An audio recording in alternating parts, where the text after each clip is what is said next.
আসসালামু আলাইকুম রাহমাতুল্লাহি ওয়া বারাকাতুহু। সুপ্রিয় বন্ধুগণ, আশা করি আল্লাহর রহমতে সবাই ভালো আছেন। নেককার সৎ স্ত্রী, চরিত্রবান স্ত্রী পাওয়ার জন্য দোয়া, আমল, টিপস, অনেক তাদবির, অনেক উলামায়ে কেরাম আপনাদেরকে শিক্ষা দিয়েছেন।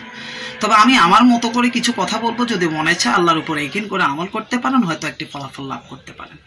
যে দোয়াটি পবিত্র কোরআনুল কারীমের মধ্যে বর্ণিত আছে এবং হযরত ইব্রাহিম আলাইহিস সালাম নিজের পরিবারের জন্য যে দোয়াটি করেছেন, এবং ইব্রাহিম আলাইহিস সালাম কত উঁচু পর্যায়ের নবী ছিলেন এবং আল্লাহ তাআলার খলিল ছিলেন, অন্তরঙ্গ বন্ধু ছিলেন, সেটা সবারই জানা আছে। দোয়াটি অনেকজনের সুবিধার্থের জন্য বলছি, হয়তো দোয়াটি আপনারা পোস্ট করে করে অল্প করে করে লিখে রাখেন, অথবা মুখস্থ করে নেন, অথবা ভিডিওটি ডাউনলোড করে নেন, আপনাদের ইচ্ছা। দোয়াটি সবাই খেয়াল করুন। রব্বানা হাবলানা মিন আজওয়াজিনা ওয়া যুররিয়াতিনা কুররাতা আ'য়ুনিন ওয়াজআলনা লিল মুত্তাকিনা ইমামা। এই দোয়াটি পবিত্র কোরআনুল কারীমের মধ্যে বর্ণিত আছে। দোয়াটি আমি দ্বিতীয়বার আবার বলতেছি আপনাদের সুবিধার্থে, আপনারা দোয়াটির প্রতি লক্ষ্য করুন।